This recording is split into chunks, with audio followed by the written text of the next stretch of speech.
This changes everything as a key rotational player to the Milwaukee Bucks has now been sidelined due to injury for quite an amount of time. We're going to get into exactly who this player is and a little bit more on his injury, as well as a recap of last night's game against the Houston Rockets and a little preview of tonight's game against the Dallas Mavericks. How's it going, guys? We got another edition of Bucks Digest here. Before we dive into everything, we noticed that 67.5% of you are not subscribed to the channel. So please make sure to hit that subscribe button, hit that notification bell, like, and comment down below how you feel about the Milwaukee Bucks this season and heading into this game tonight, guys. We got a lot to cover in today's video, particularly a new report per Shams Charania, who says that Milwaukee Bucks forward Taurean Prince has sustained a herniated disc in his neck and is expected to miss a significant period of time. Sources tell ESPN Prince shot 42.9% on three-pointers in his first 8 games of the season. So pretty devastating to hear, guys. Taurean Prince has been a very key piece to this Milwaukee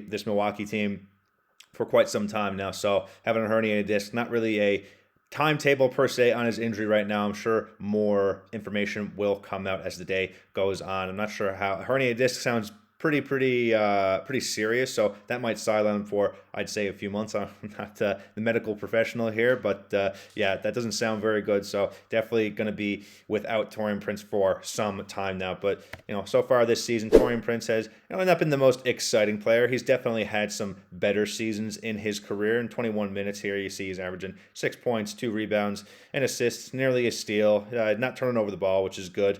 He's averaging around 3 fouls per game, almost just 2.5 there. So not the most disciplined defender on the Milwaukee Bucks right now. Field goal percentage pretty respectable there, 45% almost from the field. And of course, where he's really thriving on the offensive side is shooting 43% from 3, shooting 38% of those from the corner, and 73% of all the shots are threes right now. He's mostly kind of a sniper from outside, getting the kickouts from Giannis Antetokounmpo and Ryan Rollins. So we really hope that Taurean Prince has a speedy recovery, and we wish him all the best in his journey back from this terrible injury. So obviously we hope that he gets well soon and he can return to the floor as soon as possible.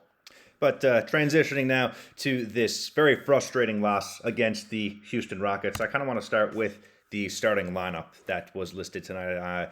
I was afraid that Doc Rivers might continue on with this 3-guard lineup that he's been doing the past few games now with AJ Green, Gary Trent Jr., and Ryan Rollins. Now, to their credit, they're good players in their own right.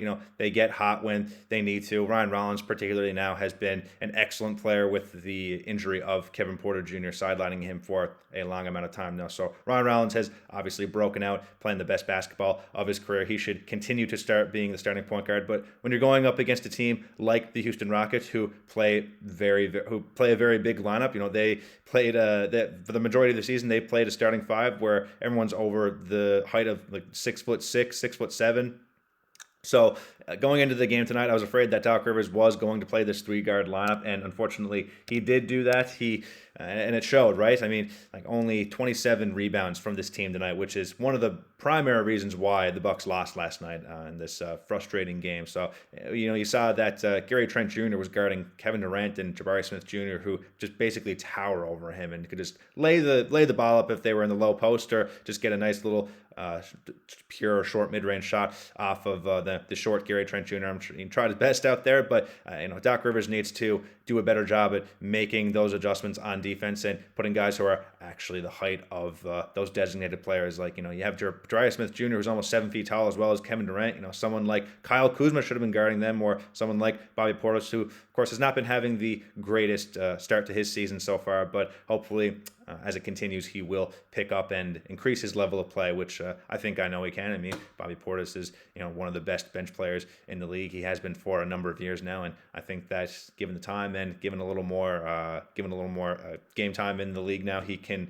really improve his level of play and just get used to this new team and this new offense. As there's a new center on the game now with Miles Turner, who has been playing well, but kind of transitioning back to this rebounding problem that was the main reason of the loss, in my opinion, last night.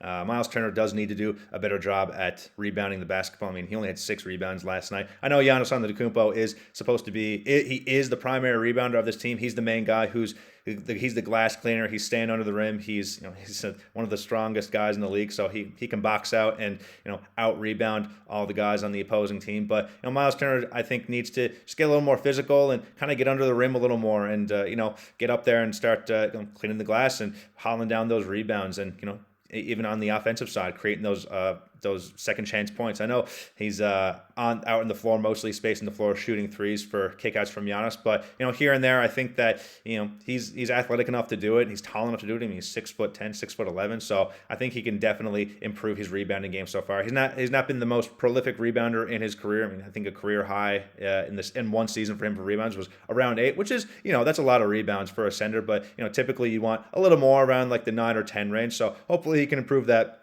in that aspect. But yeah, just kind of emphasizing the rebounding of last night, guys. That was definitely a humongous reason why the Milwaukee Bucks lost this game, and it was very tough to see all the Houston Rockets, that the second chance points that they got. I mean, if you see here, they got 20 offensive rebounds last night, which is just ridiculous. I mean, that's what happens when you play 3 guards in the starting lineup. You're going to get towered over by every opponent. They're just going to basically just like reach over you. They don't even really have the jump, honestly. But that's what's going to happen when Doc Rivers plays a 3-guard lineup. And I hope that he doesn't do that tonight against the Dallas Mavericks, especially with AD is day-to-day right now, and he might be coming back. So hopefully Doc learns from his mistakes from last night and plays a bigger lineup like he should before the game even started.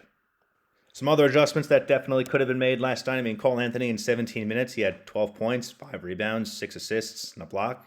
He turned the ball over a little bit, but 17 minutes for this guy, it seems like a little low. He got hot in the very low amount of minutes that he got, so I think definitely should have played him a little more this game. I mean, he could have put up at least like maybe 7 or 8 more points in the increased playing time he was got. He's very efficient with his shot making too, so I think that's another thing that Doc Rivers needs to do in a situation like that, especially when you're playing your star player for most of the game. Giannis Antetokounmpo played the whole fourth quarter last night, I think, and I think he was getting I don't want to say he was getting tired out there, but I think he maybe just needed to take like a small little break and kind of put someone else on, like Kyle Kuzma or Bobby Portis, maybe even Jericho Sims. Honestly, I mean, he didn't play any minutes last night. When you're playing against the Houston Rockets, where you need to, the Houston Rockets are the best rebounding team in basketball, so to not play another center alongside Giannis Antetokounmpo or even Bobby Portis or Miles Turner is, I think, just a little ridiculous. I think you need to